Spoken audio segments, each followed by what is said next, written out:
Sunday biryani తినాలనిపిస్తుంది order పెట్టరా అని మా వారిని అడిగితే ఎందుకు నేను చేసి పెడతా కదా అన్నారు. ఆహా, ఇంతకంటే అదృష్టం ఎవరికైనా ఉంటుందా చెప్పండి. సరే కానీ ఇంకా ప్రాసెస్లోకి వెళ్దామా. బిర్యానీ కడాయిలో కొంచెం ఆయిల్ వేసుకొని మీ దగ్గర బిర్యానీ స్పైసెస్ ఏముంటే అవి వేసుకోండి, పర్లేదు, టేస్ట్ బాగానే ఉంటుంది. ఇక్కడ నేనే చేసినట్టు బిల్డప్ ఇస్తున్నా అనుకుంటారేమో, అదేం లేదండి. ఎంతైనా వీకెండ్ హస్బెండ్ చేత్తో చేసి పెడితే చాలా బాగుంటుంది కదా. మేము కూడా ప్రొఫెషనల్ ఏం కాదు, బట్ ఇంట్లో చేసుకుంటే కొంచెం బయట ఫుడ్ అవాయిడ్ చేయొచ్చు కదా. ఇంట్లో చేసింది హెల్దీ కూడా. సరే, ప్రాసెస్ చెప్తాను వినండి. బిర్యానీ స్పైసెస్ అన్నీ యాడ్ చేసుకున్నాక అందులో కొంచెం కసూరి మేతి కూడా వేసుకొని బాగా ఫ్రై చేసుకోవాలి. స్మెల్ చాలా బాగుంటుంది. తర్వాత మనం కట్ చేసి పెట్టుకున్న పచ్చిమిర్చి వేసుకొని బాగా ఫ్రై చేసుకోవాలి. అది కొంచెం ఫ్రై అయ్యాక అందులోనే మనం ముందుగా చాప్ చేసి పెట్టుకున్న టమాటోస్ కూడా యాడ్ చేసుకోవాలి. టమాటోస్ వేసుకున్నాక టమాటోస్ అన్నీ వాటర్ అంతా పోయేదాకా మనం ఫ్రై చేసుకోవాలి. టమాటోస్ అంతా సాఫ్ట్గా కుక్ అయ్యే వరకు మనం ఫ్రై చేసుకుంటూ ఉండాలి.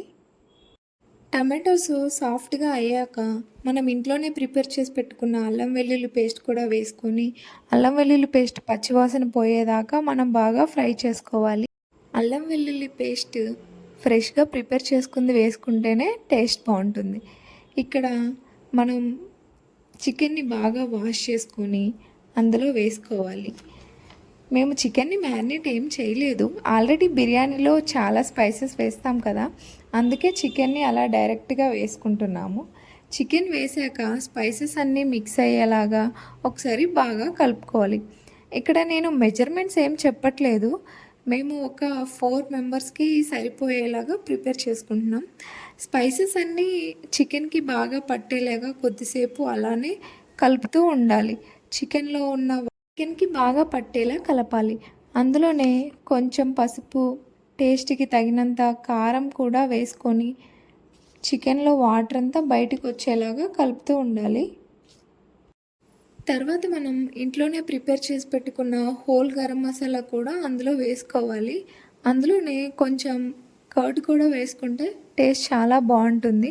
ఇక్కడ కర్డ్ వేసుకొని మంచిగా కలుపుకోవాలి. అంతా ఒకసారి బాగా కలిపాక అందులోనే మనం వాష్ చేసి పెట్టుకున్న రైస్ కూడా వేసుకోవాలి. వాటర్ మనం రైస్ క్వాంటిటీ ఎంత ఉందో దానికి తగ్గట్టు తీసుకోవాలి. ఆల్రెడీ చికెన్లో వాటర్ ఉంటాయి కాబట్టి వాటర్ కొంచెం తక్కువగానే పడతాయి. ఇక్కడ మేము మా రైస్కి తగినట్టు కొంచెం వాటర్ తీసుకొని అందులో పోసుకోవాలి. వాటర్ మొత్తం బాగా కలిసేలాగా కలుపుకోవాలి. అందులోనే కొంచెం కట్ చేసి పెట్టుకున్న పుదీనా, కొంచెం కొత్తిమీర వేసుకొని బాగా కలుపుకోవాలి. కొత్తిమీర, పుదీనా చాలా బాగా వాష్ చేసుకోవాలి, ఎందుకంటే కొంచెం మట్టి ఉంటుంది కదా. సో అందుకే ఇది అందరికీ తెలుసు, బట్ నేను చెప్తున్నాను. ఇలా మొత్తం ఈవెన్గా కలుపుకోవాలి. మొత్తం కలుపుకున్నాక మనం మూత పెట్టేసుకోవాలి. బిర్యానీ 90% కుక్ అయ్యాక ఫ్రైడ్ ఆనియన్స్ వేసుకోవాలి. బిర్యానీలో మెయిన్గా టేస్ట్ వచ్చేది ఈ ఫ్రైడ్ ఆనియన్స్ వల్లనే.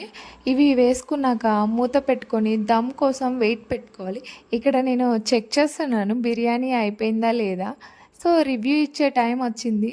సో నేను ఇంకా వెయిట్ చేయట్లేదు, పెట్టేసుకున్నాను, తిన్నాను. చాలా బాగుంది, సూపర్గా ఉంది.